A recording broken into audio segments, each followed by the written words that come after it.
네, 한 세대 구약학 교수이신 차준희 교수님이 계신데요. 이제 매년 이렇게 아이들을 면접하는 일을 신학교 입학한 아이들을 이제 만나게 되는데, 특별히 이렇게 오는 아이들이 이제 고등학교를 졸업하고 신학교에 오니까 아주 뜨거운 마음으로 이렇게 아이들이 온다 그래요. 근데 한 번은 면접을 하는데, 이 아이가 이제 자기가 모태신앙이고 성경 공부도 많이 했고 자기가 또 교회 학교 열심히 다녔고 중고등부 임원이었다, 이렇게 아주 자신하는 친구가 이렇게 들어왔습니다.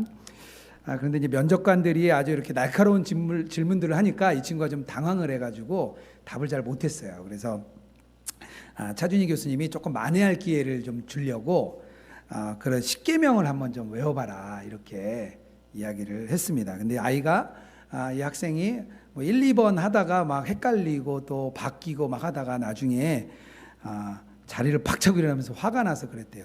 교수님 다 외웁니까? 그리고 면접장을 나가버렸대요. 그래서 교수님이 너무 무안하고 그 말이 귀에 계속 남았다는 거예요. 그래서 이 교수님이 십계명에 대한 책을 자기가 쓰게 됐다, 이렇게 말씀을 하셨습니다. 뭐 저는 오늘 이렇게 십계명을요 눈을 감고 한번 외워보자 뭐 이렇게 하지는 않겠습니다. 네, 다들 아실 거라 생각하고요. 십계명이 그리스도인이라면 잘 알아야 될 그런 계명이지요. 그런데 실제로는 그 내용을 외우는 것보다 그 뜻이 무엇인지 아는 것이 더 중요하다 생각합니다. 십계명을 받는 과정을 이렇게 좀 보면요, 이스라엘 백성이 출애굽을 떠난 지 3개월 만에 시내산에 이제 도착했습니다. 모세가 시내산을 오르락내리락 하면서 하나님의 음성을 듣고요, 이제 백성들을 준비를 시켰습니다.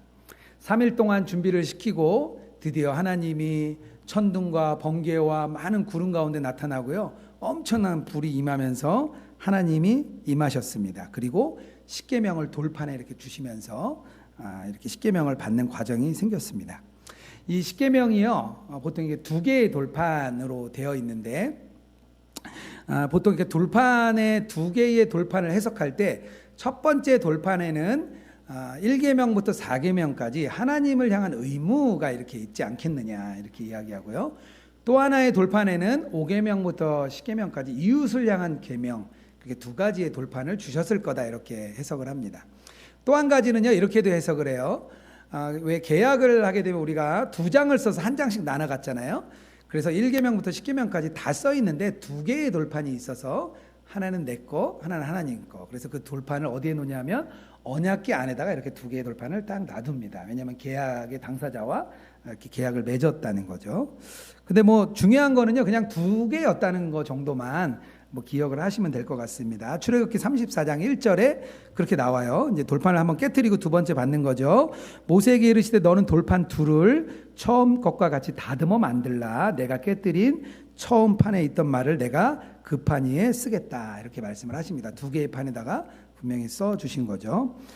십계명에 대해서 저는요, 오늘 2개의 돌판 중에서 앞에 부분만 제가 좀 나누려고 합니다. 이 십계명을 들어가기 전에 눈여겨볼 부분이 한 가지 있는데요, 2절 말씀이에요. 2절 말씀을 선이라고도 말씀을 하시는데 되게 중요한 부분이 담겨 있습니다. 내용은 이렇습니다. 나는 너를 애굽 땅 종되었던 집에서 인도하여 낸 내 하나님 여호와라. 이 말씀이 왜 중요하냐면요, 하나님이 이 계명을 주실 때 이 계명, 이러한 계명을 지키면 너희들이 구원받고 이러한 계명을 못 지키면 구원 못 받는다, 그런 얘기가 아닙니다. 분명히 내가 너희를 이미 구원해 내셨다, 이렇게 결론을 내려놓으시고 너희들이 어떻게 살아야 되느냐, 그것을 위해서 이 계명을 주셨다는 거예요. 우리가 흔히 오해하는 것이 구약은 율법의 복음, 율법이라고 이야기를 하는 거죠. 율법을 지켜야만 구원받는다. 그래서 유대인들은 율법, 구약만 알기 때문에 율법을 지켜서 구원받으려고 한다, 우리가 보통 그렇게 알고 있죠. 신약은 은혜의 종교다, 구원의, 그러니까 복음의 종교다. 그래서 십자가 복음을 믿기만 하면 은혜로 구원해 주신다, 이렇게 이야기하는데요, 구약과 신약이 동일합니다. 동일하게 하나님께서 이미 은혜를 주시고 율법을 주신 것은 우리 백성들이 백성답게 살아가도록 그렇게 이 율법을 주신 것입니다. 그래서 예수님도요, 이 율법을 뭐라고 얘기하냐면요, 이 율법은 내가 폐하러 온 게 아니야, 이렇게 말을 하십니다. 그래서 마태복음 5장 17절에 말씀하시죠. 내가 율법이나 선지자를 폐하러 온 줄로 생각하지 말라. 폐하러 온 것이 아니요 완전하게 하려 함이다. 예수님께서도요 율법을 완전하게 하시기 위해서 오신 것입니다. 율법을 두 부분으로 제가 나눈다고 말씀을 드렸는데요. 첫 번째는 1계명부터 4계명까지 하나님 사랑이죠. 하나님에 대한 우리의 태도, 의무를 얘기해 주는 첫 번째 부분이 있고요. 두 번째 부분은요. 5계명에서 10계명까지 사람 사랑, 이웃에 대한 사랑을 얘기해 주는 거죠. 그래서 이렇게 이웃에 대한 우리의 의무를 이렇게 가르쳐 주고 있습니다. 또 이렇게도 해석을 할 수 있어요. 1계명부터 4계명까지는요. 하나님을 우리가 직접적으로 예배하는 방법입니다. 하나님을 예배하는 직접적인 방법이고요. 뒷부분에는요. 하나님을 예배하는 간접적인 방법입니다. 왜냐하면 우리가 이웃을 사랑하고 섬김으로 인해서 결국에는 하나님이 영광 받으시기 때문입니다. 그게 간접적인 예배이죠. 우리가 삶으로 드리는 예배가 그래서 바로 하나님이 기뻐 받으시는 예배라고 우리가 말을 합니다. 1계명은요. 나 외에 다른 신을 내게 두지 말라. 예배의 대상이 누구냐? 우리가 예배하는 대상이 누구냐를 말해줍니다. 2계명에 우상을 만들어 절하지 말라. 이것은 뭐냐면 예배의 방법, 예배의 자세 이것을 얘기하는 거예요. 예배의 방식을 이야기합니다. 3계명은요. 하나님의 이름을 망령되이 일컫지 말라. 이것이 바로 예배에 대한 우리의 태도와 우리의 자세를 어떻게 해야 되는지 알려주고 있고요. 안식일을 기억하여 거룩하게 지키라. 예배의 시간, 예배는 언제 드리는 것이냐 예배의 시간도 말해주고 있습니다. 이 10계명이요 하나님께서 이스라엘 백성에게 주신 첫 번째 율법입니다. 근데 맨 처음 주신 율법이요 바로 예배에 대한 부분이었어요. 우리가 드리는 이 예배, 그래서 이 예배가 매우 중요합니다. 우리가 매주 드리는 예배, 나의 예배를 그래서 한번 점검해 봐야 되고요. 내가 누구를 예배하고 있고 내가 어떻게 예배를 드리고 있는지 그 나의 예배를 점검해 보아야 합니다. 오늘 그런 시간이 좀 되기를 원합니다. 가나안 땅으로 들어가게 될 이스라엘 백성들은요 유목 생활을 했습니다. 양을 치고 이렇게 돌아다니면서 꼴을 먹이는 그런 유목 생활을 했어요. 이제 앞으로 가나안 땅에 들어가면요 유목 생활을 이제는 접고 농경 생활을 해야 됐습니다. 근데 이미 가나안 땅에는요 농경의 신이 있었어요. 비를 주관하고 풍요를 주관하는 바알이라는 신이 있었습니다. 제가 지난 수요일에 바알 신앙이 어떻게 생겼는지 제가 그 신화에 대해서 이렇게 좀 설명을 좀 드렸어요. 수요 신앙 강좌 들어보시면 앞부분에 좀 설명을 좀 해놨습니다. 농사를 지을 때는 비가 아주 절대적이죠. 지금도 마찬가지입니다. 그러니 그 당시에 농업 기술도 약했던 그 당시에 비는요 아주 절대적인 거였습니다. 이스라엘 백성들이 생각하기에 하나님은 광야의 신이었어요. 유목민의 신이라고 생각을 했습니다. 그래서 농경 문화에 적응하려면 그들의 신, 바알 신을 섬겨야 되지 않나? 이렇게 이스라엘 백성들이 생각을 했습니다. 그런데 차마 여호와 하나님은 버리지는 못했어요. 그래서 어떻게 생겼냐면요. 하나님도 섬기고 바알도 섬기는 혼합 종교가 그때부터 만연하기 시작을 했습니다. 이스라엘 백성들은요. 그 바알을 믿으면 풍요를 보장해 줄 것이라고 믿었습니다. 그래서 영적으로는 하나님을 따르고 실제적으로는 바알을 따른 거죠. 예배의 대상이 바뀌었습니다. 처음부터 예배의 그 1계명, 하나님이 주신 1계명이 이제 혼란이 생긴 거죠. 이후에 이스라엘 백성의 역사를 보면 하나님이 왜 제일 먼저 이것을 백성들에게 이 계명을 주었는지 우리가 지금 잘 보고 배우고 있습니다. 성경 통독을 통해서. 종교개혁 시대에는요, 이 가톨릭이 예배의 대상은 변하지 않았습니다. 하나님에 대한 예배의 대상은 문제가 없었어요. 그런데 문제는요, 방법과 태도와 이 자세가 문제가 되었습니다. 하나님을 섬기는 과정이요, 구원을 얻는 과정으로 이야기를 했습니다. 예배당에 오는 것은요, 은혜를 받는 장소였어요. 은혜를 받는 방법은요, 예배당에 와서 예배당을 밟고 성찬을 받을 때 은혜를 받는다고 가톨릭에서는 이야기를 합니다. 그때 당시에 성베드로 성당을 짓기 위해서 돈이 부족하니까 면죄부를 팔았어요. 이 면죄부를 팔면서 어떤 일이 있었냐면요, 본인들의 죄뿐 아니라 부모의 죄, 죽은 부모의 죄도 면제받을 수 있다고 했습니다. 그래서 헌금함에 동전이 짤랑하고 떨어질 때 연옥에 있는 조상이 천국으로 옮겨간다. 그래서 헌금을 많이 하라고 했습니다. 아무나 성찬을 주지도 않았습니다. 왜냐하면 우리가 매월 드리는 성찬이요, 진짜 예수님의 몸과 예수님의 피로 바뀐다고 생각했기 때문이에요. 그래서 옛날 그런 사파를 보면 이 성찬 이 포도주를 들고 다닐 때 항상 밑에 받침대를 들으면서 따라갔습니다. 왜냐하면 예수님의 피가 땅에 떨어지면 안 되니까요. 아무나 먹지도 못했습니다. 처음에는 아무나 주지도 않았고요. 남는 포도주는 사제들이 다 먹었어요. 그래서 사제들이 알코올 중독자가 많이 생겼습니다. 왜냐하면 누가 먹을 수가 없잖아요. 그것을 빗대어서 종교 개혁 당시에 마틴 루터가 이렇게 말을 했습니다. 지금 당신의 마음에 두고 의지하는 것이 바로 당신의 하나님입니다. 이렇게 이야기를 했어요. 현대에도 바알이 존재합니다. 하버드 대학의 종교사회학 교수인 하비 콕스라는 분이 있는데요. 신이 된 시장, 그러니까 신이 된 마켓, 시장이라는 것은 마켓을 얘기하는 겁니다. 이 신이 되었다 이야기를 하는데 이렇게 말합니다.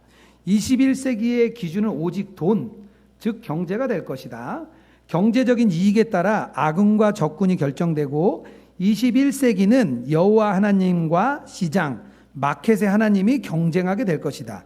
그리고 돈을 최우선으로 가르치고 보는 것은 바로 현대판 바알이다. 이렇게 이야기를 했습니다. 가나안의 바알 신앙이 물질의 풍요를 약속한 것처럼요, 현재에는 돈이 우리의 풍요를 약속한다 이렇게 생각을 하고요. 세상 사람들은 다 그렇게 생각하죠. 심지어 우리 교인들도 그렇게 많이 생각을 합니다. 큰 교회는요, 큰 사역을 한다고 생각합니다. 왜냐하면요, 사람도 많고 재정도 많으니까 뭔가 큰 일을 할 거야 이렇게 생각을 합니다. 작은 교회는요, 작아서 힘이 없다 그럽니다. 그런데 성경에는 어디에도 그런 말이 써 있지 않습니다. 오히려 작은 갈라디아 교회가 큰 예루살렘 교회를 위해 연보에서 섬기는 일을 성경에 나옵니다.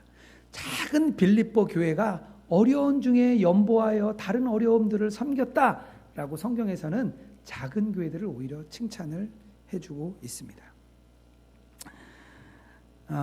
미국의 이제 헐리우드의 많은 배우와 가수들이 따르는 종교들이 있어요. 특별히 신비주의 종교를 많이 따릅니다. 그 중에서 유대교 신비주의의 카발라라는 종교가 있어요. 그것을 많이 따르더라고요. 이게 뭔가 보니까 유대교에서 이 성경으로 전해지지 않는 것을 구전으로 전해준다고 그래요. 그 구전으로 전해지는 그 말, 주문들이 있는데요. 그게 바로 힘이 있다는 거예요. 그래서 많은 미국의 가수들, 연예인들이 그 종교를 섬기고 따릅니다. 왜냐하면요, 자기를 성공해 주게 해주는 종교라고 믿기 때문입니다. 그들의 예배의 대상은요, 하나님이 아니고요, 나의 인기, 나의 성공, 그것이 사실은 그 자기 내면 깊은 곳에 우상으로 자리 잡고 있습니다. 그렇다면 우리가 이 예배를 어떻게 회복할 수 있을까요? 올바른 그 예배자의 마음을 도대체 우리는 어떻게 회복할 수 있냐 이거죠. 출애굽기에서 계속 이어지는 말씀 중에 우리가 힌트를 찾아낼 수 있습니다. 첫 번째는요, 하나님을 경외하는 것입니다. 20장 20절에 이렇게 나와요. 모세가 백성에게 이르되 두려워 말라, 하나님이 임하심은 너희를 시험하고 너희를 경외하여 범죄하지 않게 하려 하심이라. 십계명에서 말씀이 선포될 때 백성들이 두려워 떨고 있을 때, 야, 이 모든 것이 하나님을 경외하게 하려고 하는 거야 말을 하십니다. 경외한다는 이 그 사전적인 표현이요, 이건 뜻이더라고요. 공경하면서 두려워하는 거. 무슨 얘기인지 아시겠죠? 공경하는데 두려움이 우리 안에 있는 거예요. 영어로는 뭐 respect 뭐 이런 뜻도 있고요, dread라는 뜻도 있습니다. 약간 두려움, 존경 이런 것이 다 담겨져 있는 거죠. 구약 성경에는요, 하나님을 경외하라, 두려워하라 이런 표현들이요 300회 이상 나온다 그래요. 그리고 또요, 경외한다는 말과 믿는다는 말을 그들은 습관적으로 같이 썼습니다. 요나서 1장 9절에 요나가 말합니다. 그가 대답하되 나는 히브리 사람이요 바다와 육지를 지으신 하늘의 하나님 여호와를 경외하는 자로다. 하나님을 믿는 자로다. 이것을 경외한다고 요나는 이야기를 하고 있습니다. 하나님을 두려워하고 경외하는 거는요, 아무나 갖는 게 아니에요. 우리 예수님을 구주로 영접하신 사람들에게만 가질 수 있는 우리의 신앙의 감정입니다. 조나단 에드워즈가요, 신앙 감정론이라는 책을 썼는데요, 중요한 신앙의 감정 중에 하나가 바로 이 경외함이다, 이렇게 말을 해주고 있습니다. 신앙의 기초라는 거예요. 성경에서는요 계속 이 얘기를 합니다. 잠언 1장 7절입니다. 여호와를 경외하는 것이 지식의 근본이다. 사무엘상에서 말합니다. 오직 그를 경외하며 너희의 마음을 다하여 진실로 섬기라. 경외하며 섬기라 그래요. 시편에서 말합니다. 여호와를 경외하고 섬기고 떨며 즐거워할지어다. 신약에서 사도행전도 말합니다. 교회가 주를 경외함과 성령의 위로로 진행하여 수가 더 많아지느라. 교회가 성장할 때 하나님을 경외함이 그 안에 있었다고 합니다. 경외함이 없는 신앙은요 결국에는 거짓 신앙입니다. 자기 마음대로 살고 있는 거짓 신앙인 거예요. 경외함이 없는 예배는요 사실은 하나님을 예배하는 것이 아니라 우상을 예배하고 있는 것입니다. 그때 당시에 예수님 시대에 바리새인들이 굉장히 경건하고 거룩하게 살았어요. 바리새인이라는 뜻 자체가 구별되다, 뭐 그런 뜻이에요. 분리되다, 그러니까 구별되어 살았어요. 그들은 정말 구별되어 살았고요. 이스라엘 사람들이 이 바리새인들을 굉장히 존경했습니다. 성경을 연구하고 11조를 드리고 기도를 하고 정말 바리새인들은요 경건하게 살았어요. 그런데 예수님께서요 그들의 마음을 폭로하십니다. 그들 마음은 돈을 좋아하고 과부의 가산을 삼키고 외식하는 자들이야, 이렇게 예수님께서요 바리새인의 그 마음 깊은 곳에 있는 그것을 바로 지적을 해주셨습니다. 몇 년 전에 제가 온라인 관련된 컨퍼런스가 있어서 거기에 참석을 했습니다. 유기성 목사님이 주강사로 참여하셔서 저희들도 함께 그곳에 갔습니다. 뭐 성격상 청년들이 굉장히 많이 왔어요. 그래서 청년들이 낮에 부스를 다니면서 IT에 관련된 기독교 그 컨텐츠들을 접하고 또 소그룹 강의들을 듣고 굉장히 뜨거운 시간이 됐습니다. 저녁에는요 다 같이 모여서 예배하는 시간이 있었습니다. 아주 유명하신 찬양 인도자 한 분이 또 그 성격에 맞게 나와서 찬양 인도를 하셨어요. 이름만 대도 알만한 아주 좀 이름이 있는 그런 인도자셨습니다. 한 2곡 정도를 이렇게 불렀는데요. 갑자기 이 찬양 인도자가 찬양을 멈추게 했습니다. 그러더니 막 혼을 내는 거예요. 지금 우리가 이 자리에 이렇게 찬양하러 왔는데 이렇게 해서 하나님이 이 찬양을 받으시겠느냐? 경외함으로 하나님께 나가야지 이게 하나님이 우리의 찬양을 받으시겠냐? 막 혼을 내셨어요. 그리고 나서 다시 찬양을 하니까 정말 뜨거운 찬양이 막 되었습니다. 저만 기분이 나빴어요. 찬양 때 혼나본 적은 처음이거든요. 전 기분이 나쁘더라고요. 그런데 저도 이제 맨 앞자리에 이제 관계자여서 앞에 앉아 있었는데요. 제 옆에 이제 찬양 인도자가 앉았습니다. 유기성 목사님이 설교를 시작하고 한 10분 정도 지났는데 이렇게 뭔가 불편한 것 같았어요. 설교가 마음에 안 들었나 봐요. 그런데 갑자기 스마트폰을 꺼내더니 다리를 꼬고 앉아서 설교가 끝날 때까지 스마트폰을 계속 봤습니다. 제가 언제까지 보나 계속 봤죠. 저도 열심히 뉴스를 검색하더라고요.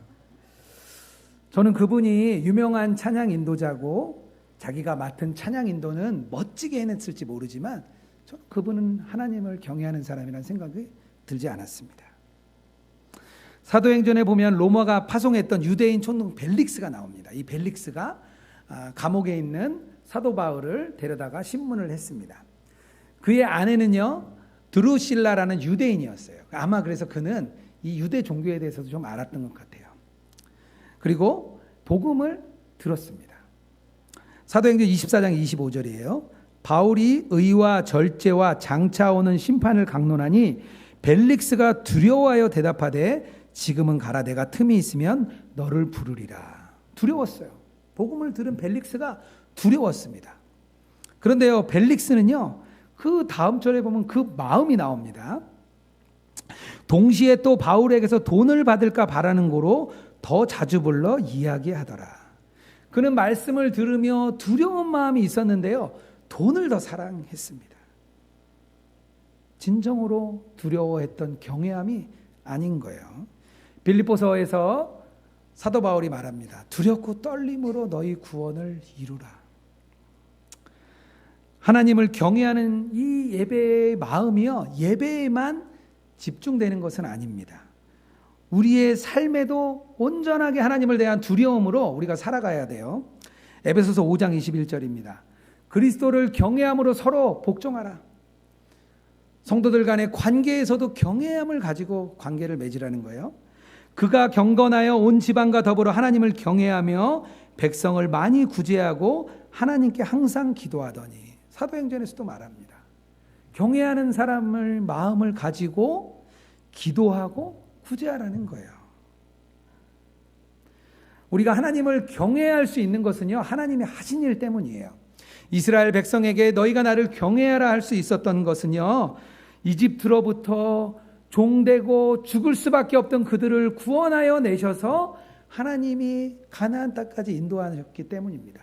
지금 우리를 하나님이 경외하라고 말할 수 있는 것은요, 십자가 복음을 통해서 우리를 구원하시고 우리를 지키시고 우리를 인도하시고 우리에게 은혜를 주시기 때문에 하나님이 우리에게 경외하라고 말할 수 있는 것입니다. 이 두려움은요, 종의 두려움과는 달라요.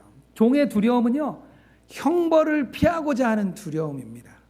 하나님의 진노와 심판이 두려워하는 그 종의 두려움과는 다른 것이에요. 영원한 하나님의 정죄, 영원한 하나님의 거부가 있을까 봐 두려워하는 것이 종의 두려움이에요. 아들의 두려움, 우리의 하나님의 자녀된 두려움은 그런 두려움이 아닙니다. 자녀로서의 두려움이에요. 하나님에 대한 신뢰와 사랑이 밑밭에 있는 두려움입니다. 아버지께로부터 돌아서지 않으려는 두려움이에요. 내가 지은 죄 때문에 아버지가 속상해 하실까 봐 갖는 그런 미안함이 있는 두려움입니다. 제가 두려운 이 하나님을 경외하는 마음, 이것을 배운 권사님이 한 분 계셨습니다. 처음에는 성가대 지휘자로 이렇게 섬기시다가 나중에는 이렇게 찬양 인도자로 이렇게 교회에서 섬기셨습니다.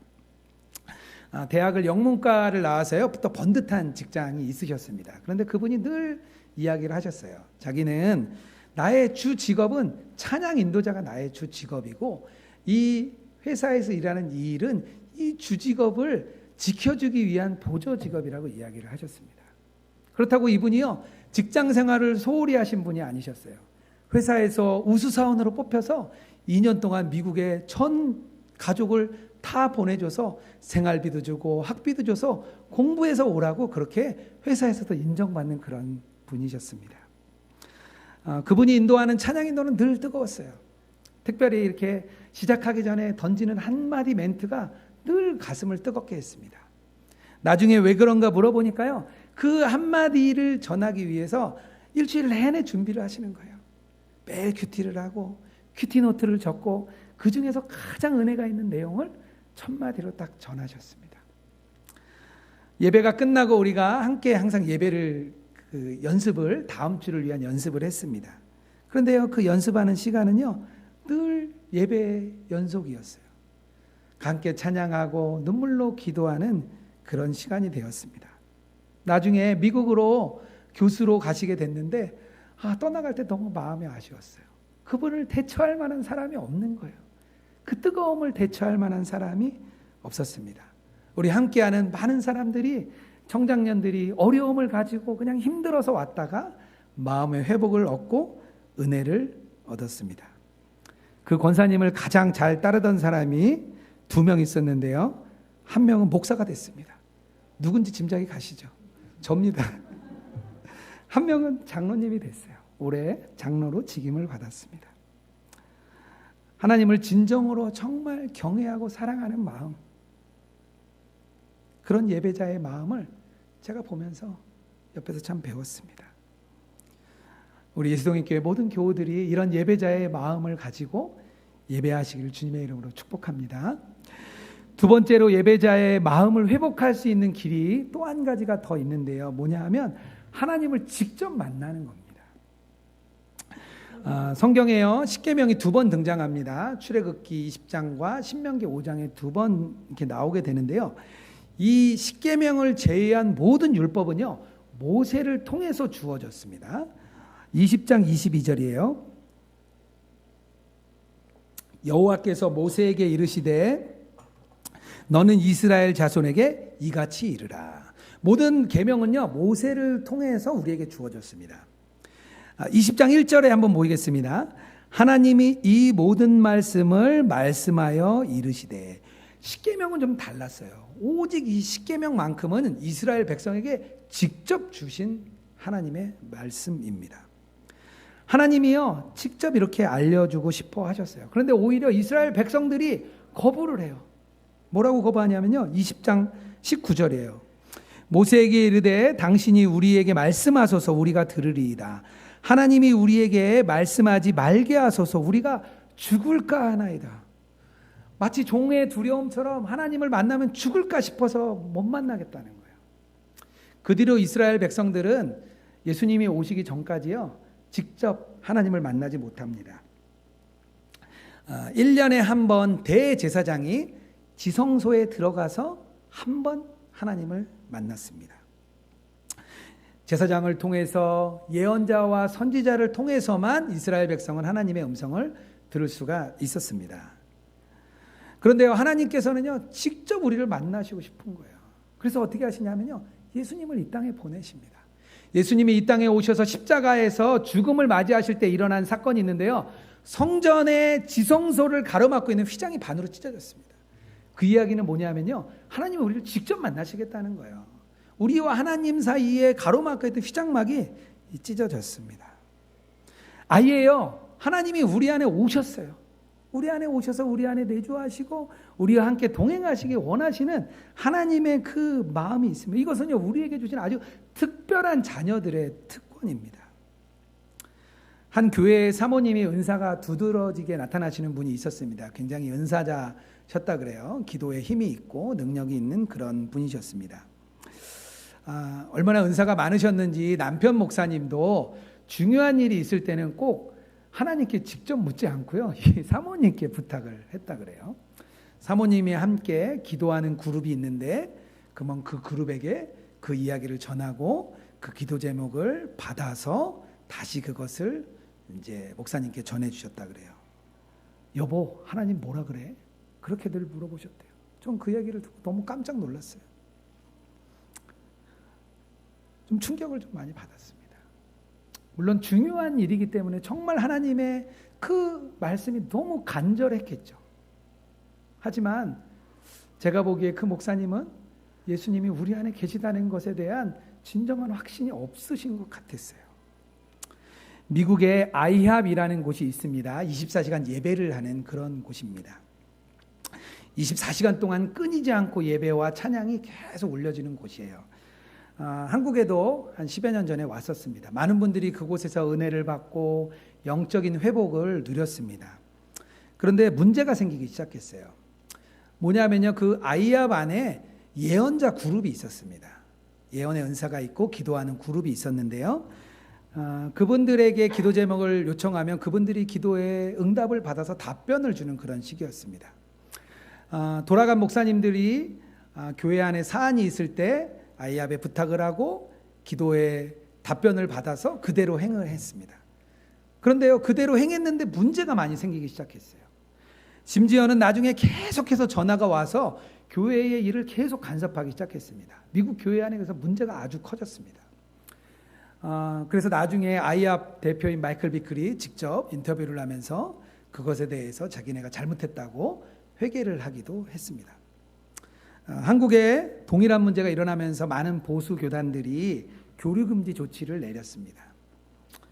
저는 그곳이 은혜가 있고 하나님이 임하는 곳이라 생각합니다. 하지만 문제가 있다면 하나님을 직접 만나는 것에 대해서 가로막는 그런 역할을 하게 되었습니다. 예배도 마찬가지예요. 우리가 와서 이렇게 예배를 잘 드리고 있는데 자칫하면 우리가 구경꾼으로 전락할 수 있습니다. 잘 준비된 예배에 와서 구경꾼이 되면요, 오늘 예배는 좋네, 오늘 예배는 좀 준비가 좀 미숙하네, 오늘은 안내자들이 복장이 좀 준비 안 하고 온 것 같네, 뭔가 계속해서 내 안에 판단하고 정죄하는 마음이 일어납니다. 예배의 장소가 하나님을 경외하고 하나님께 겸손히 엎드리는 장소가 아니라 자기는 제3자로서 판단하는 자가 되어버렸습니다. 그것은요, 하나님을 직접 만날 수 있는 장소가 그분에게는 아닙니다. 하나님께 속한 사람은요, 하나님께 직접 말씀을 듣게 돼요. 요한복음 8장 47절입니다. 하나님께 속한 자는 하나님의 말씀을 듣나니 너희가 듣지 아니하면 하나님께 속하지 아니하였습니다.